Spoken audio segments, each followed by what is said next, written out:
hello there, spookies. How are you doing today? You look lovely, and I sure have missed you. Okay, today we are talking about paranormal phone calls from beyond. On. So I don't know. It was Scully's idea. Anyway, we've got some nurse ghost stories and some other stuff. It's just a big old mishmash, and you're not going to want to miss it. So grab a drink, blanket, turn down the lights, and let's get spooky.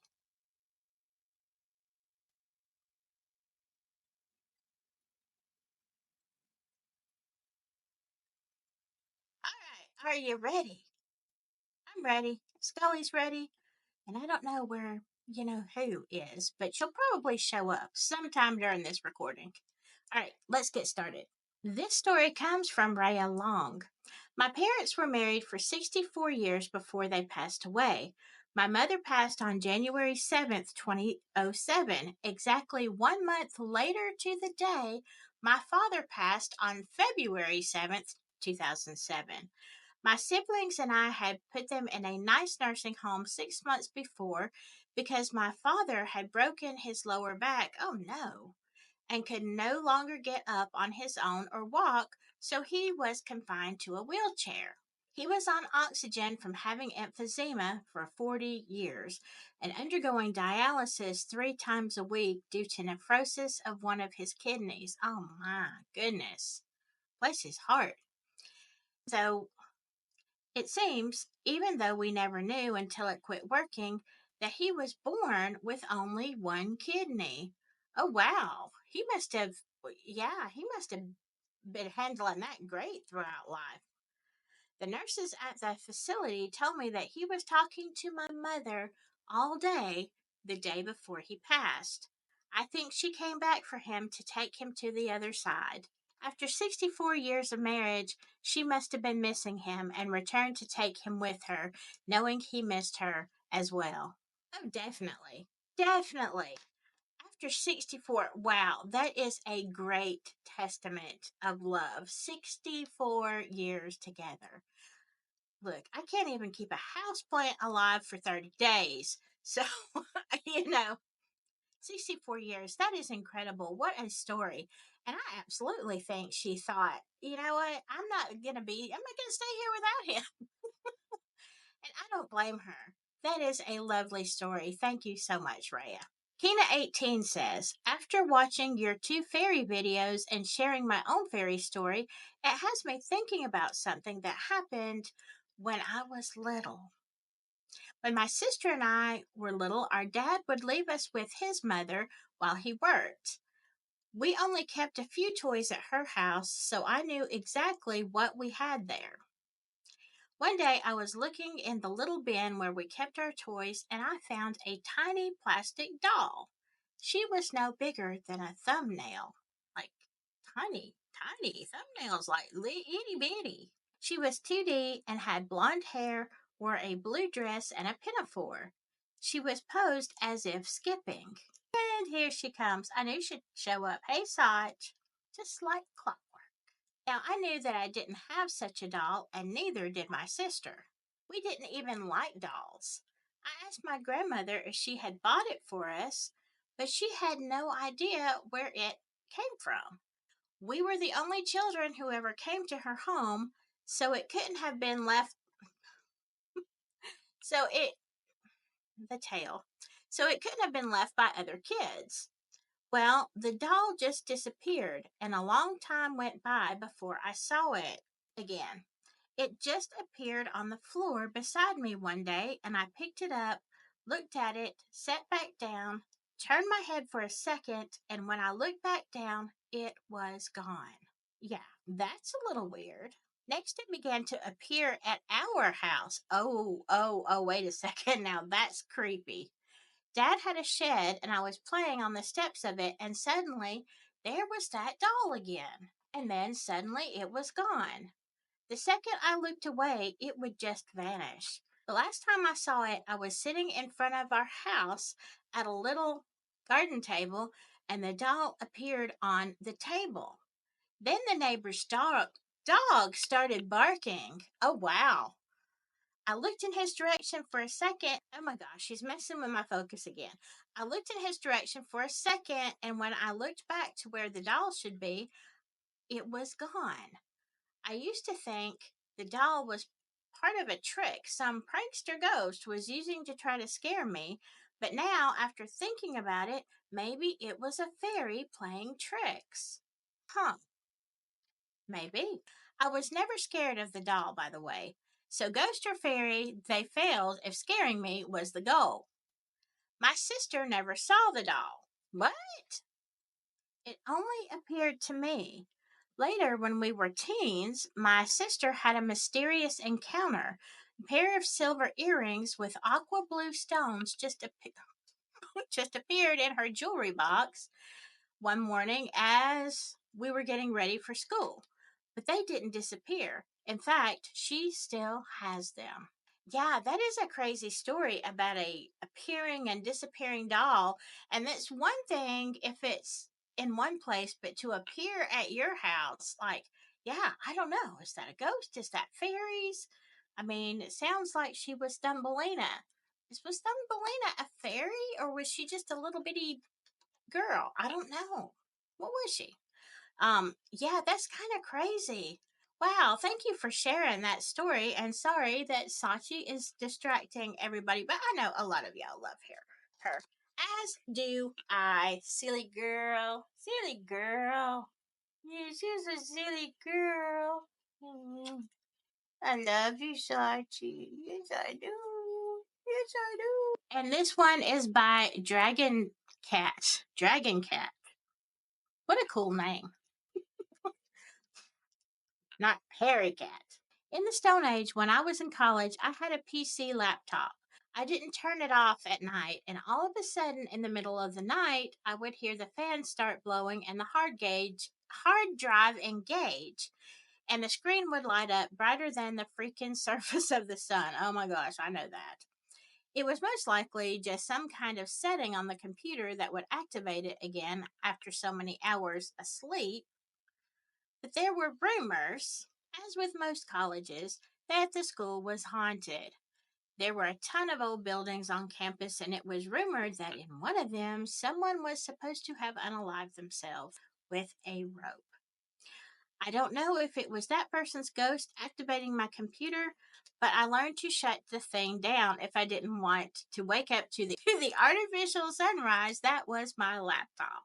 Yeah, I'm going to say it probably was just a setting on the computer, but I have the same thing happen a lot here. And I have it on sleep. Like I set it on sleep, kind of like you set your phone on do not disturb, and mine will do that. I will wake up after I have shut it down and put it on sleep. I don't know if it's a setting, and it doesn't do it all the time, but a lot of times I wake up in the middle of the night with this whole side of the room lit up like a Christmas tree. And so I don't know, like I understand if it's time for the computer to update, sure. But it's weird. Sometimes things just the lights on, whatever. I don't know. What do y'all think? Because please let us know if you put a computer on sleep, does it stay there? Because I thought it did. I didn't think it just would open up. And, as you see, I have actually three screens. So it lights up all my screens. It's fun. Yeah, but so tell me, y'all take people, tell me, is it just a computer setting? Can we relax? Or is it like the energy? Does it need energy? Is it feeding off spirits that are in here and it just activates? I don't know. But we need an answer. Thank you for sending that one in. Okay, Peg 1659. Hello, Pegs. Sachi is such a beautiful kitty. Did you hear that, Sachi? She jumped down. Thank you. When my dad was fighting cancer, I received a phone call from him telling me he was fixing to die. Okay, again, I know you're from the South. You're probably from Alabama if you're fixing to do something. I asked him to hang on until I got there. He said he would try. He lives in Gulf Shores, Alabama. Love some Gulf Shores. And I lived at the top of the state. Anyway, when I got there, his wife asked me, how did I know to come there? I told her Dad called me.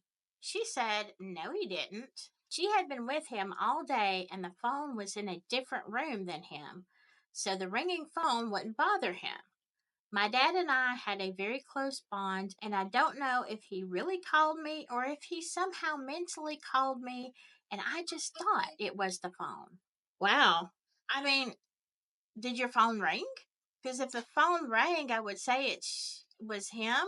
Or was it just, I don't know. Can it be a mental trick? You think you hear the phone, but you were talking on it, weren't you? I think that is super cool. Um, wow, that you were there because it is quite a drive. I live in the top part of the state as well. And so, well, not the very, very top, but it's a hot minute to get to Gulf Shores, okay? And wow, definitely your dad giving you a heads up and letting you know. I myself have never gotten a phone call from someone who has passed away. So now I'm feeling a little bit slighted. Nobody wants to call me. Fine, just fine. Whatever. All right, our next story comes from Kathy Smith, 8048. Many years ago, my aunt passed. A strange thing happened one day when my mom and brother both answered the phone, and it was my deceased aunt on the phone. She spoke to both of them at the same time on a party line. Spooky. Okay, for y'all who do not know what a party line is, I remember this being a kid and being so rural, it was very difficult. As a matter of fact, when we first got a telephone, when we lived back in the holler, there was no regular line. Like we had to be on a party line. I don't think anybody had a dedicated line. And so you're sharing the same telephone line with like, maybe three or four people even. So everybody has a different ring. So when they tell you what your ringtone sounds like. And then, you had the neighbors always trying to pick up and snoop, a lot of them, because they had nothing better to do. It was rural Alabama. It was before cable, okay, and internet. There wasn't much to do. And on the road that I lived in, there wasn't much porch sitting and watching cars go by because it was a dead end. So, yeah, I know what you're talking about, a party line. So that's crazy, though, because you could both hear. Oh, wow. So ghosts have been pulling this trick for quite some time. That is very interesting. Thank you so much for sharing it. And here is another phone story by Jay Gregory. Thank you for sharing these experiences and mine when I lost my mama. When I heard you telling when the phone rang and the caller ID was a friend who had passed, I remembered when my brother in law had a missed call from my sister who had passed.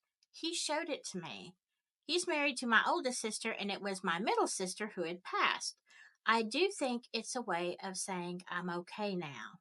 I agree, Jay Gregory. That's the conclusion I come to with all of these stories. So yeah, I mean it's kind of bad when you miss a call. Like you can't just, text them back. I don't know what happens. What happens when you try to text a number that has passed? Has anybody ever done that? If you've ever done that, put a comment. I want to hear. Like, did you just get no answer or what?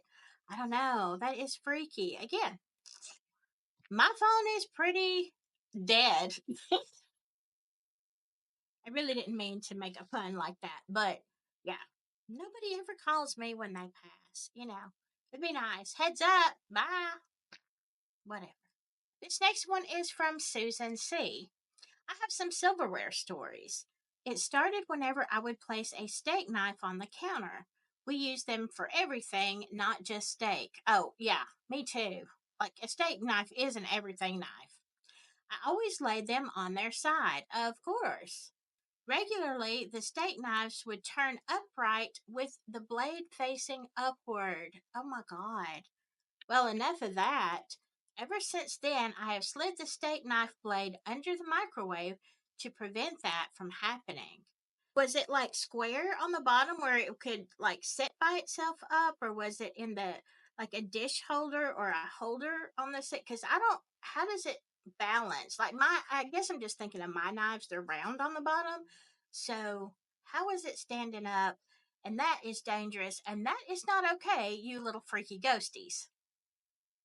That sounds like an accident waiting to happen. So I don't blame you. Yeah, sticking it under the microwave or somewhere where they can't get their ghosts' little fingers on it. Yeah. I mean, what are you doing, ghosts? Tish. The next spooky thing also had to do with the steak knives. I opened the silverware drawer and noticed that a black, oily substance was on the steak knives. Only the steak knives. So I washed everything in that drawer and put everything back. I think it was a couple of days later this happened again. A black, oily substance only on the steak knives. This time I threw everything out and bought new steak knives, silverware, and a tray. It hasn't happened again, at least not in a drawer. Okay, I'm going to pause there for just a second because, yeah, that is weird. An oily black substance. I've had that a few times, not on steak knives, but like on something that it, I don't even know what it was. It wasn't anything that I had in the house that I knew of, but some kind of oily substance. Now, I don't think that's happened here, but that has happened to me in the past. So I don't know what that is. If you want to listen to Ghostbusters, that is, is that a Slimer? Was that what he was called, Slimer? But it definitely feels like something icky. At least it did to me. So I want to know, were you having any other paranormal encounters at the same time, or was it solely just the steak knives having the substance on them? Let me know. Fast forward years later, and my keys go missing. It was for a couple of weeks, maybe a month. Oh my God, that is too long. When they showed up, they were at the bottom of the dish drain compartment that holds the silverware. There is no way that I mistakenly put them in there. No. Also, I had done the dishes numerous times and put away the silverware. This all took place while my keys were missing. Yeah, your ghost has some kind of fascination with silverware and I guess keys. Maybe they just like the shiny, the bling, the metal. What is up with that? Huh. I also have some hospital stories. I went to a drug rehab facility at Kaiser Permanente in California back in the 80s. I don't know if Kaiser offers drug rehab anymore. The unit I was in a hospital, and I think it might have been part of the psychiatric wing. One night, I went to bed and remembered my window being closed. When I woke up, the room was chilly and my window was open. I asked the nurse if she had opened it. She said no and told me that it was haunted. Well, after you're already in there, that's a fine time to find out it's haunted. Let me just tell y'all, can just assume. Assume every hospital you go to of any kind is haunted, okay? Then you won't be shocked. Many of the nurses told me ghost stories and talked about the haunted drug rehab. I also experienced something in the kitchen. The cupboard was closed, then I looked away, and when I looked back, the cupboard was open. Yeah, these ghosts have a fascination, absolutely a fascination with cupboard doors. I don't know why. It's like, is it just because they open and shut? But they don't do every other door that way. Like, I have other doors that don't seem to be messed with. But kitchen cabinets, it is notorious for, for coming open and shut. My cabinet doors are always open. I blame the people that I live with. Honestly, sometimes it happens when they're not there. So there you go. Then there was the time when I lived in some creepy low income apartments for a short while. The apartments had been converted from an old, rundown mental hospital from the 1940s. I never had any typical ghost stuff happen, but oddly enough, living there affected me mentally. I was always enraged. I lost my cool and would scream a lot. I felt fearful and anxious and very hostile. I suspect I was picking up the energetic footprint of the building. As soon as I moved out, I was fine. Yeah, I can see that. It is. Very true that some places hold an energy. Some hold fear and others just hold great sadness. Have you ever been in a place that you can be feeling great, like nothing wrong. It's just a normal day. You're doing your stuff. And all of a sudden, a wave of sadness comes over you. And you might attribute it to any number of things. But then if you go back to that place, it happens again. I know there are places that I have been, not just work, that breed hostility. Like I can be in a great mood and you walk in there and all of a sudden every single thing aggravates you. If y'all have never experienced that, I don't know if you want to, but I also think that's why some places just feel light and happy. There's like good energy there. And no matter what the weather's like, you always get the impression that it's sunny. Tell me if you have had any experiences with buildings like that, catching the vibes, changing mood, or whatever. Because I'm curious how many people actually experience something like that. Okay, and I have one last story. This is by Alicia Ortega. Hi, I wanted to share something with everyone. The other day I was dusting my client's shelf and out of nowhere a picture frame went flying across the room. I got scared, but it didn't even phase her. Well, Alicia, if you've been watching this channel, you know that happens to a lot of people. It's happened to me, stuff flying across the room. And the fact that it didn't even phase her, I'm going to say this is a common occurrence. All right? Because even though it's happened to me before, when it happens, I'm like, wait a second. It's still kind of, what was that? Um, if she was unbothered, either she didn't see it, but I think she did, or it's just normal. Ghosts be throwing things around. I don't know. That's not okay with me. Sachi, that's so weird. That was a weird.